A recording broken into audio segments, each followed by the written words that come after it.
और कुछ सवाल है आप लोगों का? इससे हट के आप पूछ सकते हैं, कल मैं नहीं बोलना चाहा था, परसों आप पूछिए।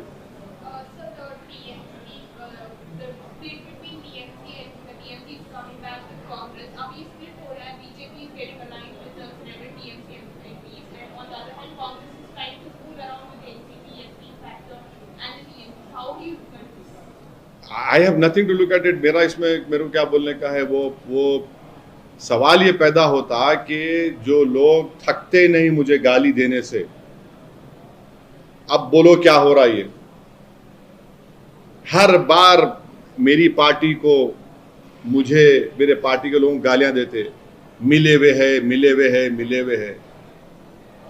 कल तक जो बोल रहे थे कि एक आंख में काबा एक आंख में मदीना, और जो कल तक ये बोल रहे थे कि हम बंगाल को काबे की जमीन नहीं बनाएंगे, सब दोनों एक जगह बैठ के चाय पी रहे हैं। जो हमको गाली देते थे, अब आप किस मुंह से हमको गाली देंगे? दो आप गाली। मुझे यकीन है कि आपको हैजे की बीमारी है, गाली दो, मगर ये बोलो अब इस पे क्या बोलेंगे आप? भाई, एक गवर्नमेंट को बंगाल की जनता ने वोट नहीं दिया, हफ्ता भर नहीं हुआ, पूरे कबूतर उड़ के भाग गए, पूरे कबूतर उड़ गए। वो गाना था ना, कबूतर आ आ, पूरे भाग गए। अच्छा, मैं मेरे बोलने पे तो नहीं गए ना। और एक बात सुन लो, आप, नहीं बोलना चाह रहा था मैं, बाद में बोलूंगा, खैर रुक जाता हूं, नहीं बोलता वरना एक नया तमाशा होगा। खैर बहरहाल नहीं, अब जो मेरे को गाली देते थे, अब उनको बोलो क्या, कैसे जा रहे भाई, इसमें क्यों जा रहे हैं लोग? ममता बनर्जी इलेक्शन हारी मिस गवर्नेंस की वजह से, ममता बनर्जी इलेक्शन हारी करप्शन की वजह से, ममता बनर्जी इलेक्शन हारी कोई जमीन पे उन्होंने इंसाफ नहीं किया मुसलमानों से। यस, एक फैक्टर एसआईआर भी है, इसको कोई डिनाई नहीं कर सकता। ये 5 चीजें हैं जिसकी वजह से टीएमसी का बुरा हाल हुआ। और याद रखिए, सियासत में कभी भी आप जमीन से जुड़े हुए लोगों को आप अपना नुमाइंदा बनाना। अब ये पूरे के पूरे एक के बाद एक पूरे चले गए, अब क्यों जा रहे भाई? जम्मू कश्मीर के एक विधायक हैं गुलाम मोहम्मद मीर, जम्मू कश्मीर के नेता हैं, विधायक हैं गुलाम मोहम्मद मीर। उन्होंने बोला है कि उत्तर प्रदेश, महाराष्ट्र, आसाम, झारखंड अब जाके वेस्ट बंगाल में लोकतंत्र खत्म हो रहा है। कौन सी पार्टी के हैं वो? लोकतंत्र खत्म हो गया। अब खत्म हो रही है। कौन सी पार्टी के हैं वो? कांग्रेस।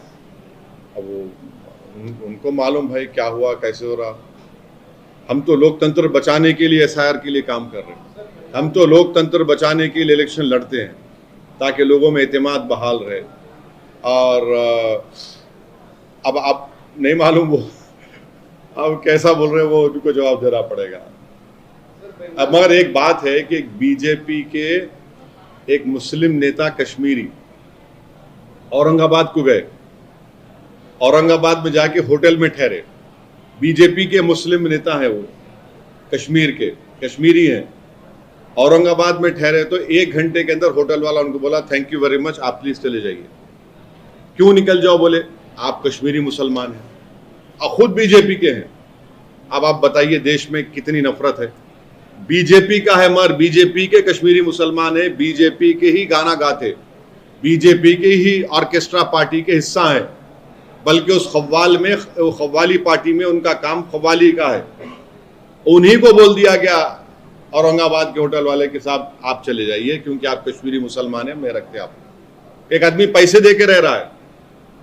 हम उम्मीद करते कि वो जो बीजेपी में कश्मीरी मुसलमान साहब है उनका अंदर का जमीर जागेगा, हमियत जागेगी। मगर ये एक मिसाल बताता है आपको क्या देश में हो रहा है।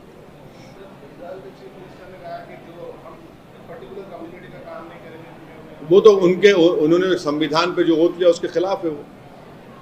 आप संविधान पे ओथ लेकर हर भारत के नागरिक का काम करने का, आप किसी से डिस्क्रिमिनेशन नहीं करेंगे। अब आप ये बताइए, तो फिर हम तेल किससे ले रहे, गैस कहां से आ रही?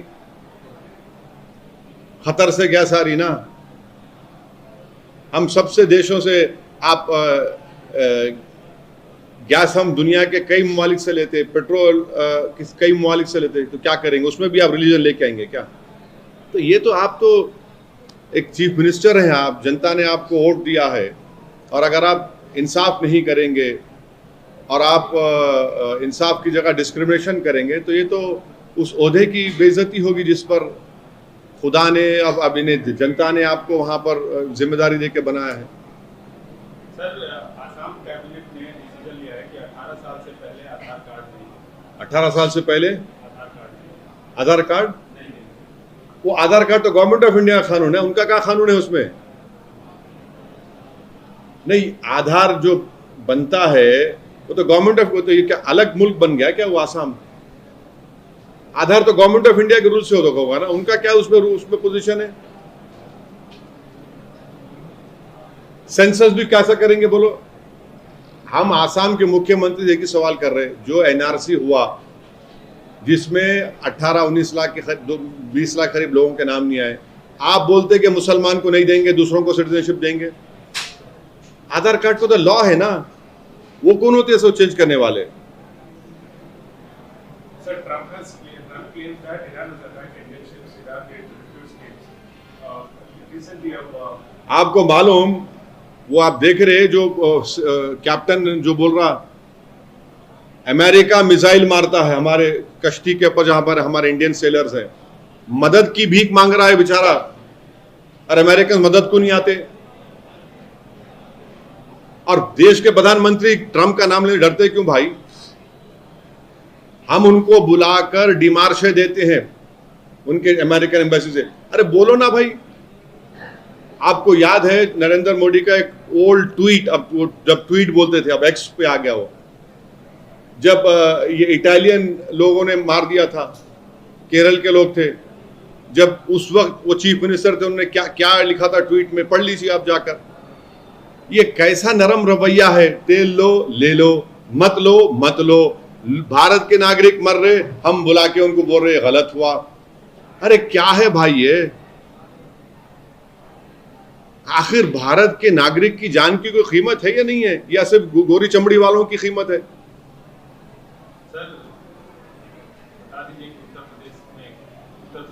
कल जा रहे हैं उत्तर प्रदेश, हाँ कल जा रहे हैं, बहरेच में हमारा सभा है, जाते रहेंगे। अब चुनाव तक कंटिन्यू से, पहले भी जाते थे, खामोशी जाते थे, आपको पता नहीं चलता था, जाकर हम अपना काम करके आते थे। अभी भी जा रहे हैं।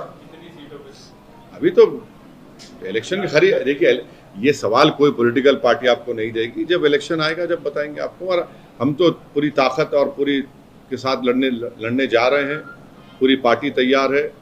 और देखिए गठबंधन भी होगा इंशाल्लाह, बताएंगे आपको, अभी तो टाइम है। Sir, at least an inquiry should be into those claims that it's a destruction of evidence problem. वो क्या कहावत है, ना रहे सांप ना रहे, हाँ वही हो गया, खत्म, स्टोरी खत्म। अब ईवीएम जल के से अभी इंक्वायरी लगा लो, क्या करते कर लो, पूरा हो गया, काम हो गया, खत्म ही होगा पूरा किस्सा। अरे आग भी वहीं लगती, किसी और जगह पे नहीं लगती आग। बड़ा बड़ा खूब है भाई।